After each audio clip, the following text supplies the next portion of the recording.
그러므로 형제들아, 내가 하나님의 모든 자비하심으로 너희를 권하노니 너희 몸을 하나님이 기뻐하시는 거룩한 산 제물로 드리라. 이는 너희가 드릴 영적 예배니라. 이 땅에 평화를 주시려고 독생자를 보내신 하나님 아버지, 거룩한 주일 아침 예배한 모든 백성에게 복을 주시되 가난과 질고와 병마로 고통받고 있는 자들을 구원하여 주옵소서. 원치 않는 전쟁으로 인하여 신음이 넘쳐나는 곳으로 임하셔서 총성이 멎게 하시고 하나님을 찬미하는 소리가 울려나게 하옵소서. 온 나라 백성들이 하나님 앞에 서게 되는 이 거룩한 주일 아침에 전쟁이 그치게 하시고 주님의 백성이 부르는 평화의 찬송이 온 땅에 울려 퍼지게 하옵소서. 예수님의 이름으로 기원하옵나이다. 아멘.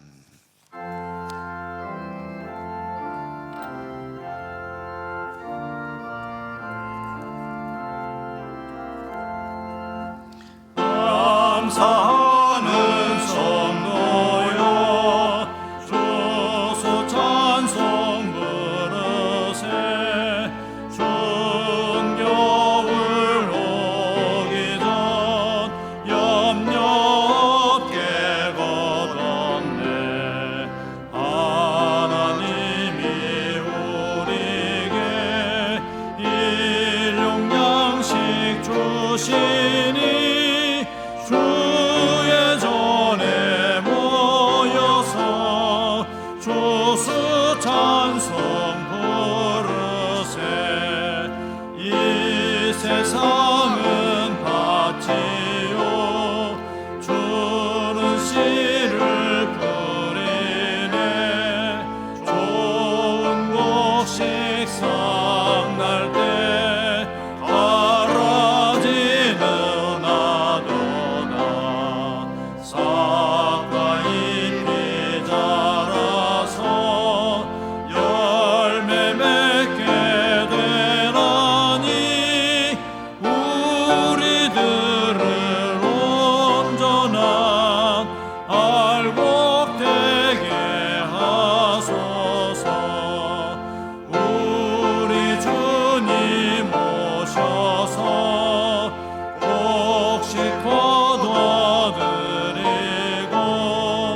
밭에 있는 나쁜 것 모두 소멸하실 때 갈아지는 골라서 불에 던져 태우고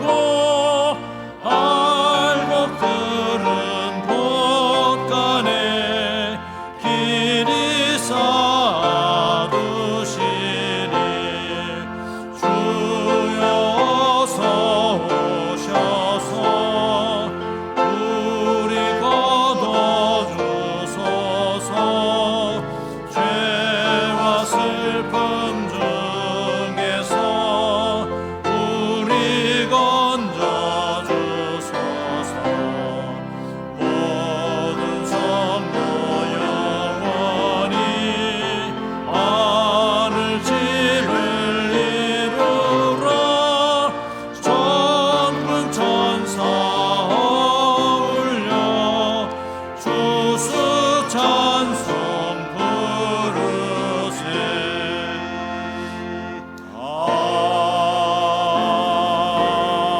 아멘.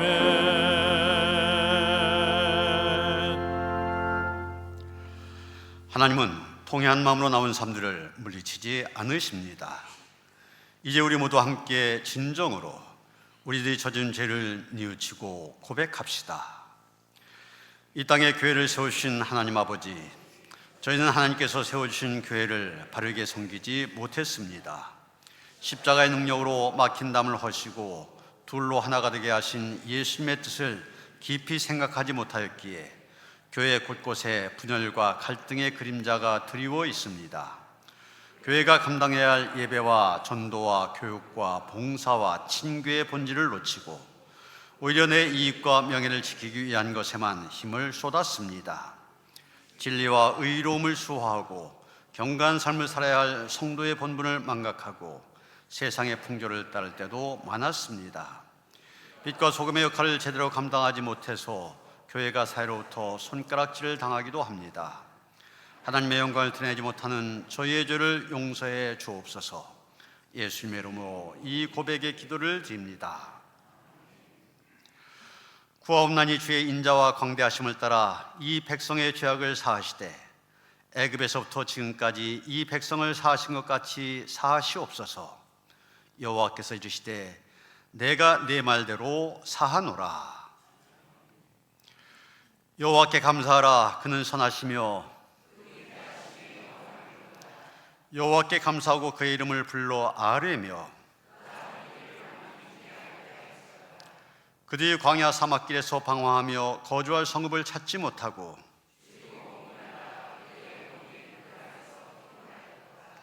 이에 그들이 근심 중에 여호와께 부르짖으매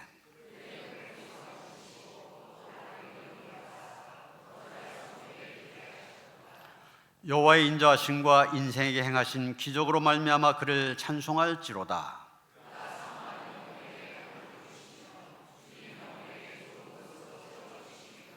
아멘.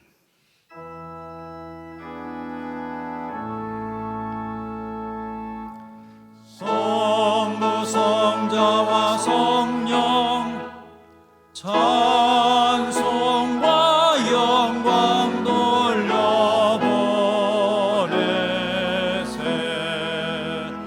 애초로 지금까지 또 영원 무궁토록 성삼위께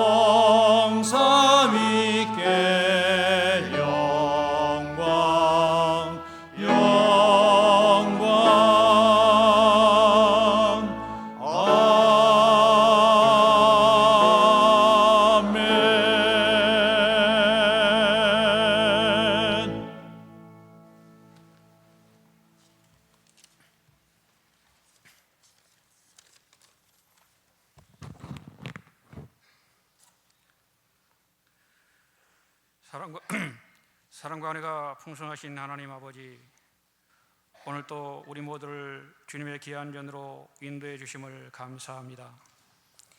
예배하는 이 시간에 주님의 임재를 경험하게 하시고 마음과 정성을 다해 하나님 아버지께 영광을 올려드리는 예배되게 하옵소서. 한 주간을 살면서 우리의 일상 가운데 여러 가지 크고 작은 일로 인하여서 바쁘게 달려왔습니다. 매 순간 하나님의 은혜 없이는 살아갈 수 없는 인생임을 알면서도 세상 일에 급급하여 말씀과 기도 생활을 가까이 하지 못했고 영적인 삶을 최우선으로 여기며 살아내지 못한 나약함을 고백하오니 주님 불쌍히 여겨 주옵소서. 아버지 하나님, 이 나라와 이 민족을 축복해 주옵소서. 해 아래 있는 모든 것이 하나님의 은혜임을 아는 민족 되게 해 주옵소서. 정치와 경제, 사회, 문화 모든 영역에서 하나님의 통치가 이루어질 수 있는 나라 되게 해 주옵소서. 나라를 이끌어가는 지도자들이 하나님을 믿고 신뢰하는 믿음의 권속들이 되게 해 주옵소서. 하나님의 뜻과 섭리가 있어서 세우신 우리 노년교회 가운데 하나님 함께 주옵소서. 성령이 뜨겁게 역사하는 교회 되게 하시고 말씀이 살아서 움직이는 교회 되어지며 기도의 불이 요원의 불길처럼 타올라 꺼지지 않는 교회로서 우리 모두는 기도의 사람, 말씀 중심의 사람, 성령의 사람 되어 주어진 삶의 자리를 하나님의 나라로 만들어가는 지체들로 세워져 가게 해 주시옵소서. 특별히 오늘은 추수감사 주일로 지키고 있습니다. 풍성한 결실을 허락해 주신 하나님의 은혜에 다시 한번 감사를 드리오며 우리의 삶에서 하나님께 받은 바 은혜가 계속해서 나눔의 삶으로 이어질 수 있도록 선한 마음을 갖게 주옵소서. 아버지 하나님, 이 시간에도 질병 때문에 고통과 아픔을 겪고 있는 교회 한우들 가운데 주님 함께 하셔서 치료와 회복으로 가는 길을 열어 주옵소서. 그리고 가정경제 어려움으로 힘들어하는 교우들에게는 힘든 상황을 극복할 수 있는 지혜를 허락해 주옵소서. 그리고 인간관계 문제로 곤란을 겪고 있는 이들에게는 관계 회복이 이루어지게 하옵소서. 오늘도 귀한 말씀으로 우리 영혼에 촉촉한 담비를 보실 담임 목사님께 성령의 두 마리 입혀 주옵소서. 선포되던 말씀이 우리의 연과 홍과 관절과 골수를 찔러 쪼개는 능력의 말씀으로 우리들의 심령 가운데 목화같이 잘 박혀서 주신 말씀 가지고 한 주간을 살아낼 때에 우리 모두 승리하는 삶을 살아내게 하시옵소서. 캄보디아 선교사에게 힘쓰고 애쓰시는 유철이 안윤주 선교사님 사역 가운데도 성령님 운행하셔서 포체통 교회와 한빛 선교센터에 성령의 역사가 일어나게 하시옵소서. 또한 별빛 사랑 교회와 나무 십자가 교회 그리고 기쁜 우리 교회에도 동일한 역사가 일어나서 복음을 볼 수 있도록 인도해 주옵소서. 오늘도 이른 아침부터 주일에 수고하는 손길들을 축복하시옵고 그들의 섬김이 주님의 나라에 크게 기억됨이 있게 하옵소서. 찬양으로 하나님께 영광을 올려드리는 시온 찬양대 찬양과 오케스트라의 협연을 받아 주옵시며 찬양을 통해 우리의 마음도 열려져서 은혜로 채워지는 귀한 예배되게 하옵소서. 모든 예배 시중을 주님께 의탁하오며 존귀하신 예수 그리스도의 이름으로 기도드립니다. 아멘. 하늘에 계신 우리 아버지여, 이름이 거룩히 여김을 받으시오며 나라가 임하시오며 뜻이 하늘에서 이루어진 것 같이 땅에서도 이루어지이다. 오늘 우리에게 일용할 양식을 주시옵고 우리가 우리에게 죄 지은 죄를 사하여 준 것 같이 우리 죄를 사하여 주시옵고 우리를 시험에 들게 하지 마시옵고 다만 악에서 구하시옵소서. 나라와 권세와 영광이 아버지께 영원히 싸움나이다. 아멘.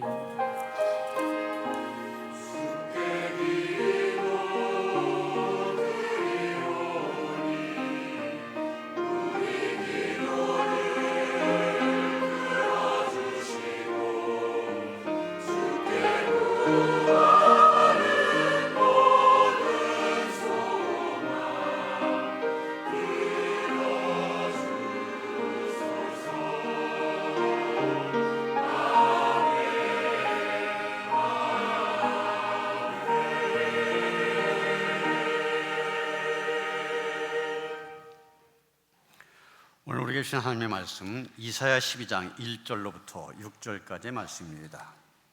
구약성경 982쪽입니다.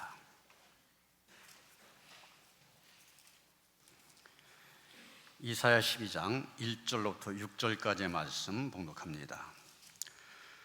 그날에 내가 말하기를 여호와여, 주께서 전에는 내게 노하셨사오나 이제는 주의 진노가 돌아섰고 또 주께서 나를 안위하시오니 내가 주께 감사하겠나이다 할 것이니라. 보라, 하나님은 나의 구원이시라. 내가 신뢰하고 두려움이 없으리니 주 여호와는 나의 힘이시며 나의 노래시며 나의 구원이심이라.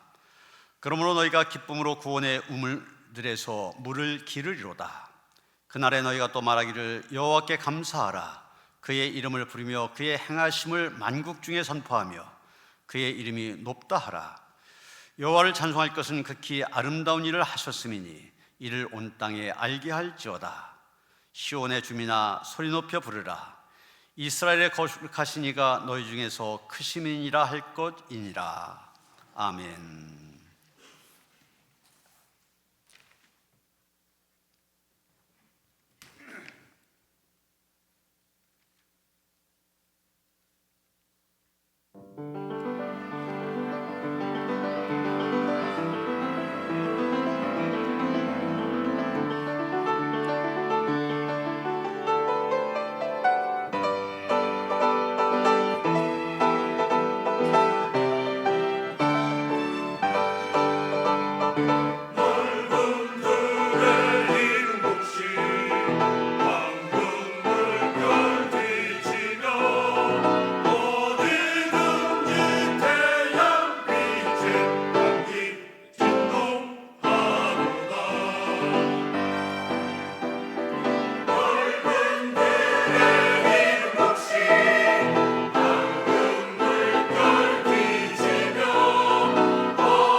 우리의 인생은 수많은 날들로 채워져 있습니다.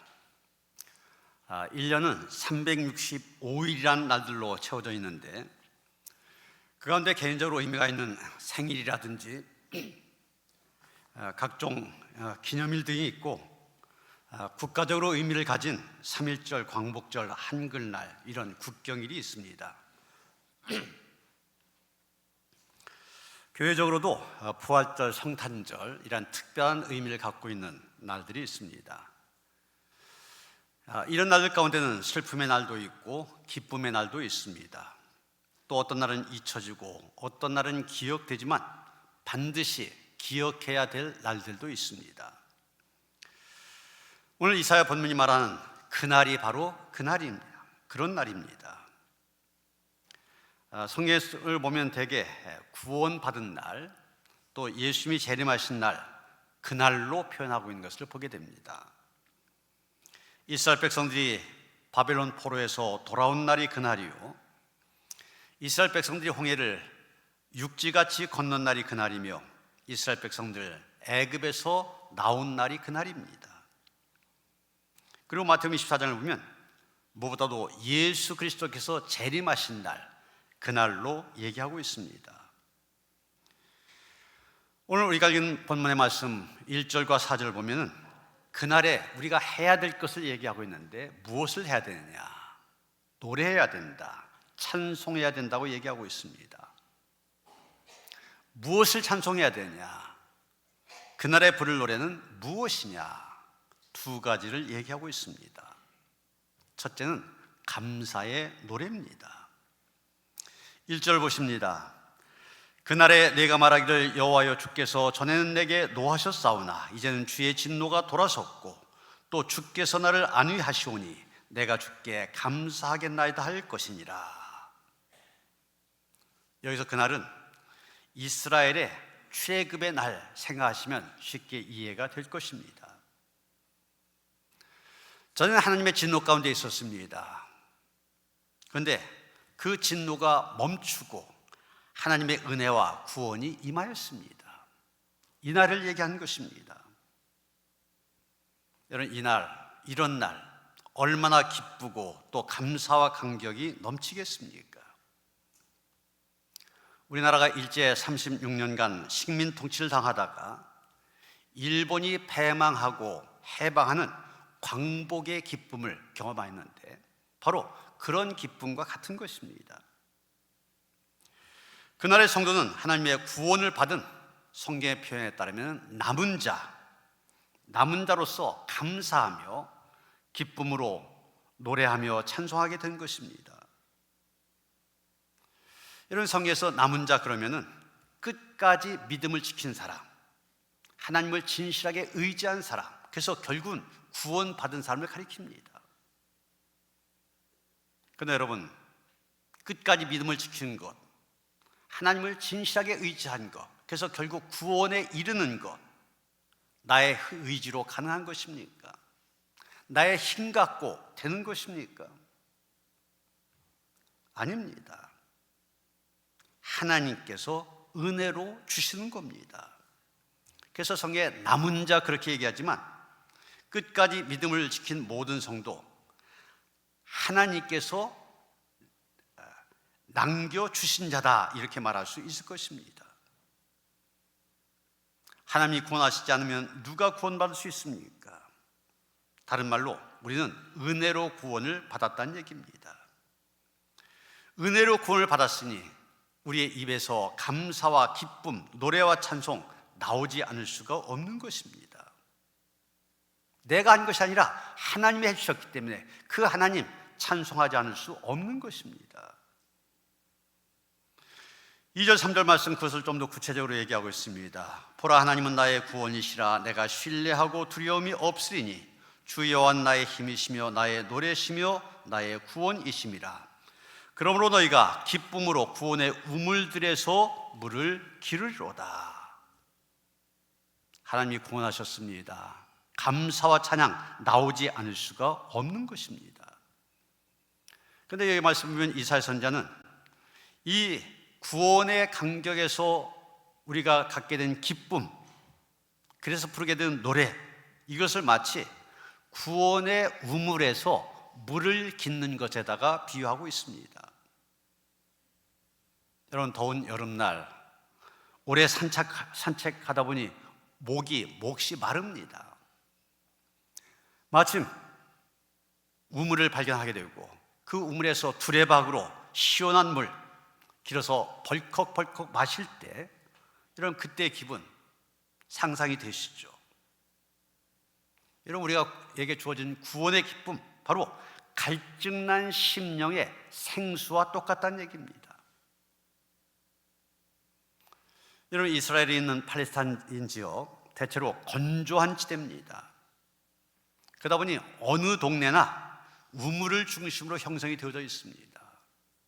우물이 없으면 아예 마을이 형성될 수가 없습니다. 그래서 성지순례에 가면 유명한 곳마다 우물들이 있는 것을 보게 됩니다. 여리고에 가면 엘리사의 우물이 있고, 수가성에는 야곱의 우물이 있고, 나사렛에는 마리아의 우물, 또 베들레헴 성 바깥에는 다윗과 관련된 우물이 있습니다. 여러분, 우물이라고 하는 것이 이렇게 중요하고 귀하다 보니 우물 때문에 다툰 일도 많았습니다. 창세기에 보면은 이삭과 블레셋 사람들 우물 때문에 여러 번 다툰 이야기들이 나옵니다. 옛날 전쟁을 할 때도 어떤 마을 점령하다 할 때 가장 중요한 것이 우물이었습니다. 우물부터 점령했습니다. 그 말을 점령했다, 부득이 후퇴하게 됐다, 그럴 때는 우물을 흙으로 메꾸고 후퇴했습니다. 그만큼 우물 중요하였습니다. 물이라고 하는 것, 생명과 연관이 있기 때문입니다. 또한 이스라엘 백성들 출애굽 광야 생활 가운데 물 문제 항상 심각했었습니다. 그런데 하나님께서 마라에 쓴 물을 단물로 바꾸셨습니다. 반석을 쳐서 생수를 마시게 하셨습니다. 그런데 오늘 말씀 보면 이사야는 예언하고 있습니다. 구원의 우물이 있어서 누구든지 기쁨으로 물을 기를 때가 온다는 것입니다. 여러분, 이사야의 예언, 많은 것, 메시아에 대한 예언인데 예수님이 오심을 통하여서 그 예언이 이루어지는 경우가 많이 있습니다. 오늘 이 예언도 예수님이 오셨을 때 초막절 마지막 날 문자 그대로 이루어진 것을 보게 됩니다. 초막절 그러면 오늘 우리가 지키는 추수감사절과 같은 그런 절기입니다. 이스라엘 백성들이 광야 40년 지날 때 초막을 지어서 살았습니다. 초막을 지어서 살다가 구름 기둥이 옮겨지면 또 이사가고 그런 광야 40년 세월 하나님이 함께 하시고 도와주셔서 잘 이길 수 있게 되었다. 그래서 그 광야 생활을 기념하며 하나님께 감사하는 절기가 바로 이 초막절입니다. 그래서 지금도 이 초막절 절기를 지키는데 여러분 보시는 것처럼 종려나무 가지로 초막을 짓습니다. 그리고 온 가족이 일주일 동안 저 초막에서 지냅니다. 그리고 이 초막절 마지막 날이 되면은 예루살렘 성전들에 다 모이게 됩니다. 그때 제사장들은 흰 예복을 입고 악사들은 악기를 치면서 노래를 부릅니다. 이때 제사장들은 노래를 부르면서 물병을 들고 열을 지어 예루살렘 성전에서부터 실로암 연못까지 가게 됩니다. 그리고 실로암 못에서 물병 하나씩 거기에 가득 물로 채우고는 다시 열을 지어서 찬송하면서 성전 앞들까지 오게 됩니다. 그 제사장 한 사람 한 사람씩 그 물병의 물을 성전 제단에 붓습니다. 여러분, 이것을 통해서 무엇을 기억하는 겁니까? 우리가 광야 생활 마실 물이 없어서 생수가 없어서 목말라 때 하나님께서 그때마다 우리에게 생수를 주셔서 우리로 하여금 살게 하셨다, 우리를 구원해 주셨다, 이것을 기억하면서 감사하는 겁니다. 그런데 이 초막절 바로 마지막 날입니다. 예수님께서 성전 앞들에서 이렇게 외치셨습니다. 요한복음 7장 37절 38절입니다. 누구든지 목마르거든 내게로 와서 마시라. 나를 믿는 자는 성경의 이름과 같이 그 배에서 생수의 강이 흘러 나오리라. 사도 요한은 친절하게도 그 다음 절에서 이게 어떤 의미를 갖고 있는지 부연해서 설명하고 있습니다. 39절입니다. 이것은 바로 앞에서 예수님께서 하신 말씀이 무엇을 의미하냐? 그를 믿는 자들이 받을 성령을 가리켜 말씀하신 것이라. 예수께서 아직 영광을 받지 않으셨으므로 성령이 아직 그들에게 계시지 아니하시더라.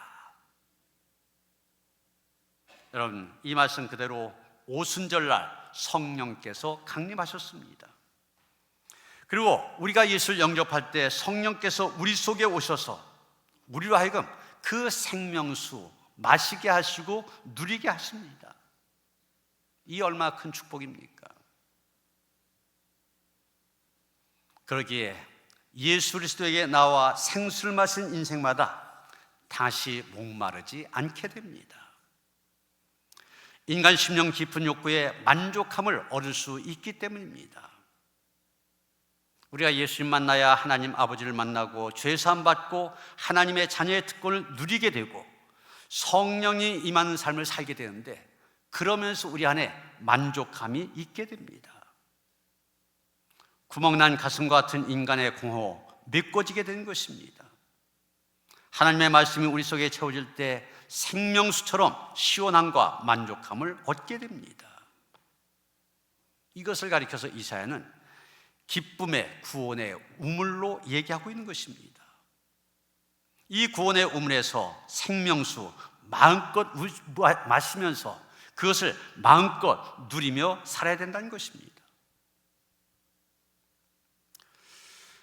에레미야 2장 13절에 보면 에레미야 선지자는 이스라엘 백성들이 저지른 죄악 크게 두 가지로 얘기하는 것을 보게 됩니다.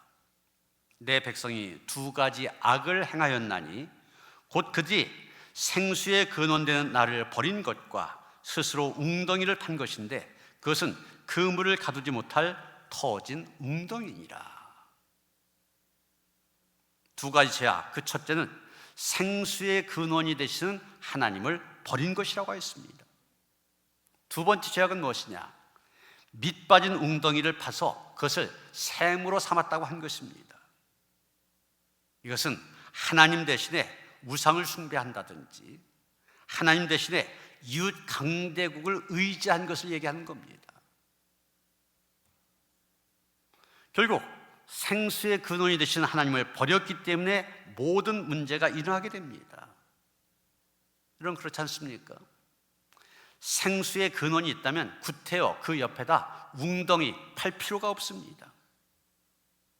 항상 펑펑 솟는 샘물이 있다면 그 옆에 웅덩이를 파서 물을 저장할 필요가 없습니다. 그런데 생수의 근원이 되신 하나님을 버리다 보니 다른 문제들이 파생이 되었다는 것입니다.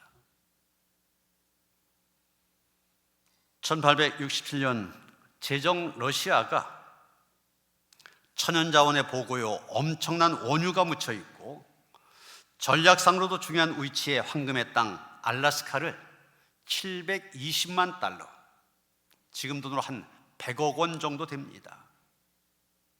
그 100억 원의 저 땅을, 저 귀한 땅을, 황금의 땅을 팔았습니다. 1에커당 2센트밖에 안 되는 그런 돈에 저 땅을 판 겁니다.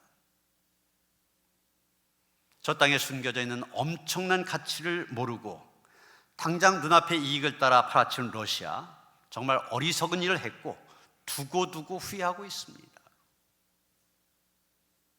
여러분, 하나님을 버리는 것은 이것보다 더 후회할 일, 영원히 후회할 일입니다. 그런데 사람들은 생수의 근원이 되신 하나님을 외면하고 자꾸 딴 곳에서 생수를 찾고 있습니다. 왜 그렇습니까? 왜 우리 안에 하나님 두기를 싫어하는 겁니까? 바로 우리 안에 있는 죄성 때문입니다. 이런 어둠이 빛을 싫어하는 것처럼 우리 안에 있는 죄가 하나님 앞에 나아간 것을 가로막고 있습니다. 그래서 하나님을 떠나려고 하는 것입니다. 그러게 우리가 먼저 해야 할 일은 회개하는 일입니다. 우리의 마음의 완악함을 회개해야 됩니다. 하나님의 통치를 거부하고 내가 왕이 되어 내 스스로 모든 일을 하고 싶어하는 그런 마음, 이것을 회개해야 됩니다. 여러분, 우리가 바로 그런 마음을 갖고 있기 때문에 하나님 바깥에서 생수를 찾는 건 아닙니까? 그러나 에레미야 선지자는 말합니다. 아무리 그래봤자 터진 웅덩이일 뿐이다. 헛고생하는 인생이 되고 만다는 얘기입니다. 이런 사람의 힘은 연약하며 사람의 권세에 유한합니다. 그래서 언젠가는 자기가 갖고 있던 힘 잃어버리게 되고 언젠가는 약해지고 언젠가는 죽게 되어 있습니다. 한때 최고의 권력을 휘두르던 사람들, 때가 지나고 나면 초라한 모습 보여주지 않습니까? 이것이 바로 하나님 대신에 다른 곳에 웅덩이를 판 인생의 결말입니다. 난세의 영웅이라고 하는 나폴레옹, 결국 전쟁에서 패하고 세인트 헬레나 섬에 유배되어 말년을 보내게 됩니다. 그는 멀리 지중해 물결을 바라보면서 이렇게 탄식했다고 그럽니다. 나는 칼로 세계를 정복하려고 하였으나 결국은 실패하였다. 그러나 예수 그리스도는 사랑으로서 온 인류를 정복하였다. 세상에서 헛된 권력과 영광을 구하며 살던 그는 말년에 그 모든 것들, 깨진 웅덩이에 불과하다는 사실을 깨닫게 됩니다.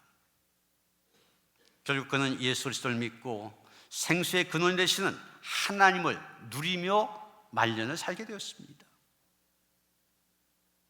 우리도 생수의 근원이신 하나님만 붙잡고 살아야 됩니다.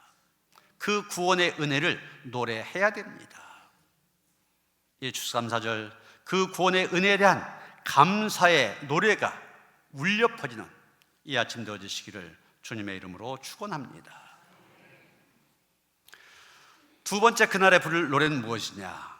열방을 향해 부를 사명의 노래입니다. 4절 보시면, 그날에 너희가 또 말하기를 여호와께 감사하라. 그의 이름을 부르며 그의 행하심을 만국 중에 선포하며 그의 이름이 높다 하라. 이렇게 말하고 있습니다. 우리가 불러야 될 두 번째 노래는 무엇이냐? 하나님의 하신 일을 만민에게 알리고 영광스러운 일을 행하신 주님을 찬송하며 역시 온 세계에 알리는 노래, 그런 노래를 불러야 된다는 얘기입니다. 좀 전에 구원의 우물에 대해서 좀 자세히 말씀을 드렸었는데, 여러분, 이 우물이 갖고 있는 특징이 있습니다. 우물의 특징이 뭐냐? 계속 퍼내야 된다고 하는 것입니다. 퍼내야만 계속해서 새로운 물이 솟아오릅니다.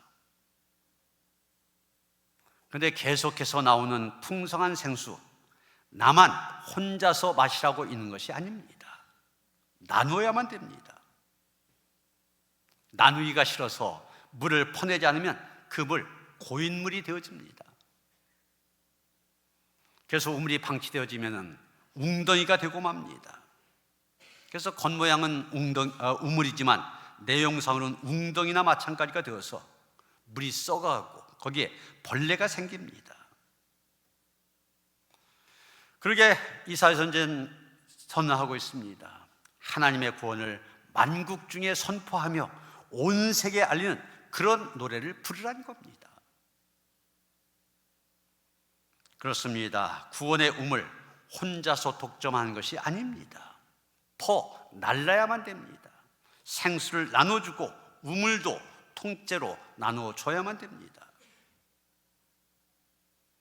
예수님도 십자가에서 우리의 구원을 이루신 후 부활 승천하시면서 마지막으로 하신 말씀이 있습니다.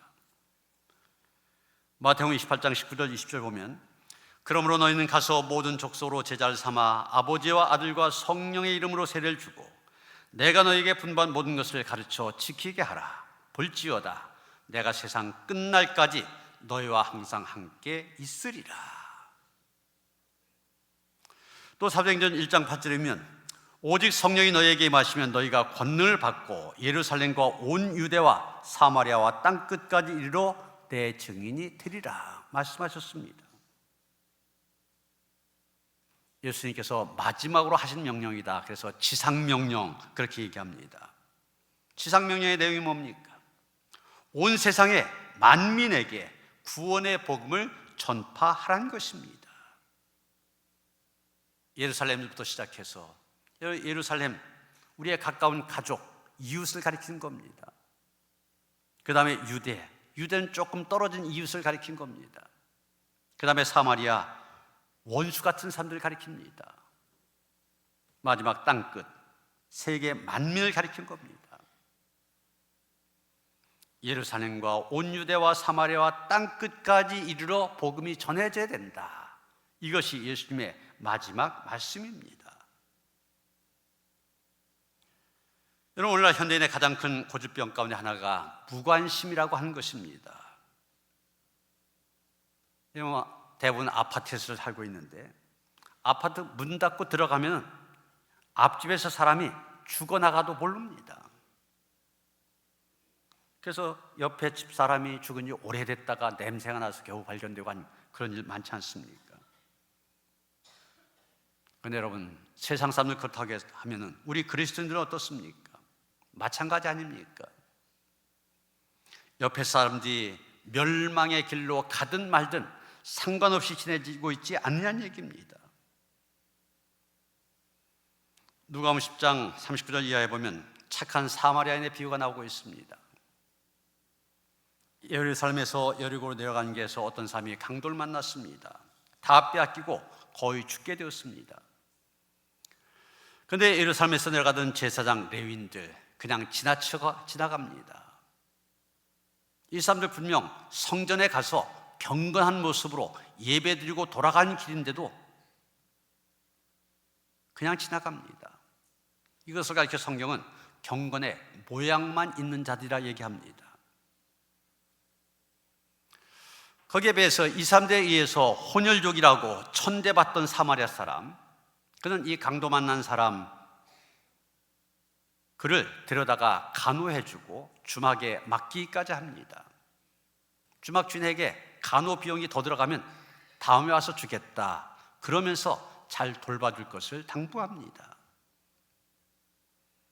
이런 이야기 들려주면서 예수님 뭐라고 하셨습니까? 누가복음 10장 36절 37절 보면 내 생각에는 이 세 사람 중에 누가 강도 만난 자의 이웃이 되겠느냐? 이르되 자비를 베푼 자니이다. 예수께서 이르시되 가서 너도 이와 같이 하라 하시니라. 좋은 이웃, 진짜 이웃이 되라는 말씀입니다. 여러분, 오늘 우리가 살고 있는 시대 점점 복음을 전하기 어려운 시대가 되어가고 있습니다. 옛날 방식의 전도 지금은 통하지 않습니다. 길거리에서 예수 천국, 불신지옥 외친다든지 그저 사람 붙잡고서 이야기 보따리 풀어놓는 식의 강압적이고 배타적인 전도 방식, 오히려 오해를 넘어서 거부감으로 이어지고 오히려 교회의 이미지를 깎아버리는 역효과를 내는 경우가 많이 있습니다. 이중적으로 살아가는 일부 교인들의 모습이라든지 또 사회적으로 물의를 일으키는 그런 사건들, 그런 것들 때문에 교회 다니는 사람들 겉과 속이 다르다, 겉만 번지르르하다, 이런 편견에 깊이 박혀있는 사람들 전도하는 것이 어렵습니다. 또 낡은 교리 전통만을 고수하다 보니 교회는 세상 물정 모르는 고루한 집단, 오해를 받기도 합니다. 그러나 여러분, 복음을 전하는 상황 그만큼 힘들지만 그럼에도 불구하고, 아니 그렇기 때문에 더욱 열심히 복음을 전해야 됩니다. 디모데후서 4장 2절 보면 사도 바울은 말합니다. 너는 말씀을 전파하라. 때를 얻든지 못 얻든지 항상 힘쓰라.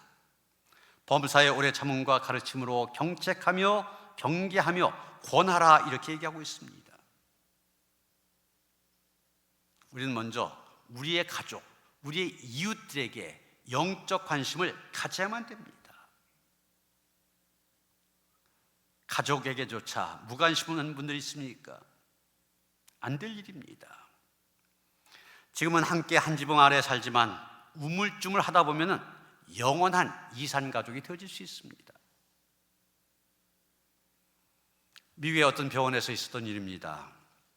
평생 독실한 신앙으로 살던 한 어머니가 임종하는 순간을 네 아들들이 지켜보고 있었습니다. 어머니가 마지막으로 사랑하는 아들들에게 작별의 키스를 해달라고 요청합니다. 그러면서 첫째, 둘째, 셋째 아들에게는 차례로 얘야, 엄마에게 굿나잇 키스를 해다오, 그렇게 말합니다. 그런데 막내 아들 순서가 되었을 때는 얘야, 엄마에게 굿바이 키스를 해다오, 이렇게 말합니다. 세 형들한테는 굿나잇 키스, 근데 자기한테만 굿바이 키스. 그러니까 이 막내 아들이 어머니에게 묻습니다. 어머니, 왜 형들에게는 굿나잇 키스를 해달라고 하시고 저에게만 굿바이 키스를 해달라고 하시는 겁니까? 그때 어머니가 가슴속 깊이 묻어뒀던 말 하였습니다. 얘야, 너희 형들은 머지않아 저 천국에서 다시 만나게 될 것이다. 그러나 너는 나와 영원한 이별한 것이 아니냐. 그러니까 너는 천국에서 만날 수 없기에 굿바이 키스를 하라고 한 거다. 어머니의 이 말이 막내 아들의 가슴에 비수처럼 꽂혔습니다. 결국 그는 회개하고 예수님을 영접하게 되었다는 얘기입니다. 여러분이 구원의 운명을 발견하셨습니까? 아니면 아직도 세상에서 가란 영혼 달래지 못해서 방황하고 있습니까? 이제는 유일한 구원의 우물이 되신 하나님 앞에 나오시길 바랍니다. 예수 그리스도 앞에 나오시길 바랍니다. 그리고 그 우물에서 날마다 생수를 길어 마시고 기뻐하며 감사하시길 바랍니다.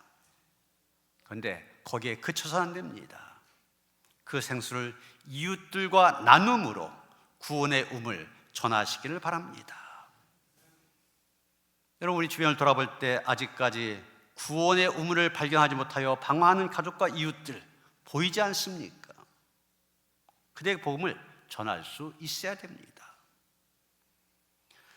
오늘 추수감사주일을 맞이하여 다시 한번 우리에게 구원의 우물을 주신 하나님께 감사의 노래 부를 수 있게 되길 바랍니다. 그렇게 첫 번째 구원의 은혜에 감사한 노래를 잘 부르는 사람, 두 번째 사명의 노래도 잘 부를 수가 있습니다. 18세기 영국의 영성가 윌리엄 로우 목사님 이런 말 하였습니다. 세상에서 가장 훌륭한 성인이 누구인지 아십니까? 기도를 가장 많이 하거나 금식을 많이 하는 사람이 아닙니다. 헌금을 가장 많이 하는 사람도 아닙니다. 매사에 하나님의 뜻을 자기의 뜻으로 삼고 마음에 항상 하나님을 노래할 준비가 되어 있는 사람입니다. 우리 모두가 그날에 부를 두 가지의 노래, 감사의 노래와 함께 사명의 노래 잘 부르다가 주님 나라에 들어가 영광과 상급 누릴 수 있게 되기를 주님의 이름으로 축원합니다. 하나님, 우리를 많은 삶들 가운데 택하여 주셔서 구원의 우물에서 생수를 퍼 마시는 그런 복된 인생 되게 하시니 감사드립니다. 오늘 추수감사주일 이것을 감사하며 하나님께 예배를 드립니다. 감사의 노래를 부르는데 그치 말게 하시고 이 구원의 우물을 힘써 아직 알지 못한 사람들에게 전하여서 더 많은 사람들이 생수를 공급받는 은혜를 누리는데 참여할 수 있게 하는 사명자로 살아갈 수 있도록 그 노래도 함께 부를 수 있는 우리가 되게 하여 주시옵소서. 예수 그리스도의 이름 받들어 기도하였사옵나이다. 아멘.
아멘.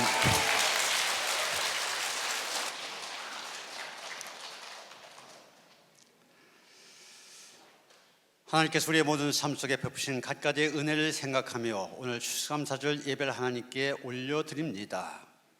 우리의 예배를 기쁘게 받아 주시옵소서. 우리가 올려드리는 감사를 받아 주시옵소서. 날마다의 삶 감사로 충만한 삶이 될 수 있도록 인도하여 주시옵소서. 우리가 부르는 감사의 노래를 받아 주시옵시고 우리가 부르는 사명의 노래 받아 주시어서 날마다의 삶이 하나님 사명자로서의 복된 삶이 될 수 있도록 축복하여 주시옵소서. 정말 귀한 물질 하나님께 드립니다. 믿음으로 드려오니 기쁘게 받아 주시옵소서. 도린 손길들과 그 가정, 자녀들 생업을 축복하여 주셔서 하나님께 주신 풍성함이 넘치게 하시옵소서. 그리고 들어진 물질 축사하시사 더 많은 사람들이 살아계신 하나님 알게 하시고 그 하나님 앞에 감사함으로 살아가게 하는데 쓰임받게 하시옵소서. 우리 주 예수 그리스도 이름 받들어 간절히 축원하며 기도하옵나이다. 아멘.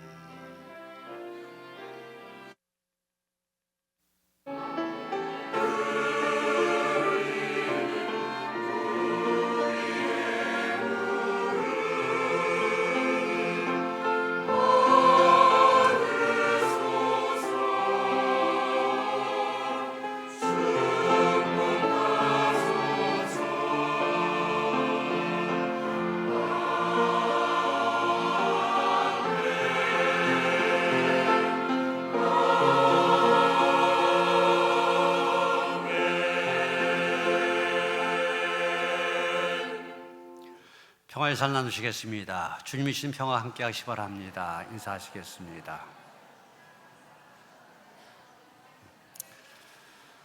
오늘 봉헌 시간에 여러분 최고의 연주를 들으셨습니다. 우리 최헌한 장로님, 서울에 있는 중앙감리교회 장로님이신데 벌써 그 두 번이나 우리에게 오셨었어요. 스트링 앙상블을 이끄시고 오셔서 두 번이나 우리에게 귀한 연주를 해주셨는데, 오셨다가 우리 교회가 너무 좋다고 한번 오셔서 섬기시겠다고, 그래서 오늘 이 추수감사절 귀한 오셔서 정말 우리의 귀 아주 넓게 열게 해주셨습니다. 우리 감사한 박수 한번 하시겠습니다.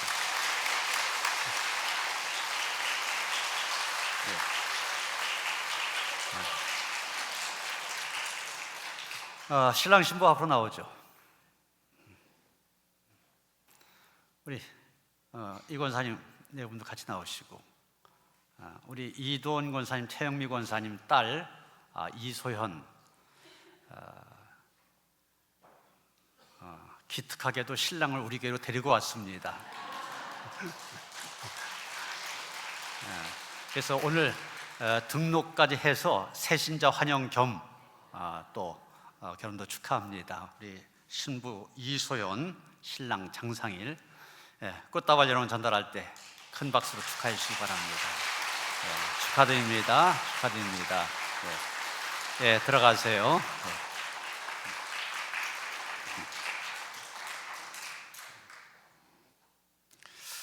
아주 11월 달에 행복합니다. 매주 토요일마다 결혼식이 있어요. 다음 주 토요일 날은 두 가정이 또 하고 그럽니다. 근데 다 이렇게 데려왔으면 좋겠어요. 가는 게 아니라. 돌아온 토요일 날 최병모 김정숙 권사님 장녀 최진선 양 12시에 호텔 스퀘어 안산 2층 그랜드 볼룸에서 예식이 있고요. 교회에서 10시 40분에 출발합니다. 또 안천수 권사님의 장녀 권세희 양 토요일 날 같은 시간 12시입니다. 송도 메리벨리아 2층 프리모소르 홀에서 있습니다. 교회에서 11시에 출발합니다. 권사님 가정의 귀한 경사 많이 함께 하셔서 축하해 주시기 바랍니다. 이제 내년도 또 속회 편성해야 될 때가 가까워지고 있습니다. 그래서 여러분 각 속회 상황을 보고해 주시기 바랍니다. 지역장님들, 속장님들 지역장 보고서, 속회 현황 보고서 주보대에 있으니까 꼭 가져가셔서 상황을 보고해 주시면 참고해서 내년도 편성하도록 그렇게 하겠습니다. 2020년 6년 요람을 발간하려고 그러는데 올해 오신 이명 집사, 이명 권사님들은 사진을 제출해 주시고요. 또 기존 임원들 가운데 사진이 빠졌다든지 이거 바꾸고 싶다 하신 분들 사무실로 내주시면은 내년에 바꾸도록 하겠습니다. 남선교회 선교회 청장년 선교회 명단 게시한 거 참고하셔서 총회를 맞춰주시기를 바랍니다. 다 일어나셔서 623장 찬송하시겠습니다.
주소서.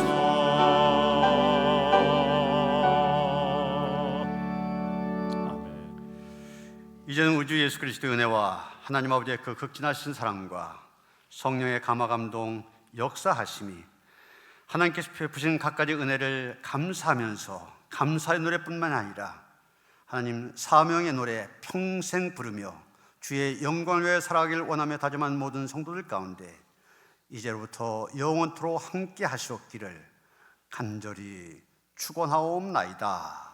아멘.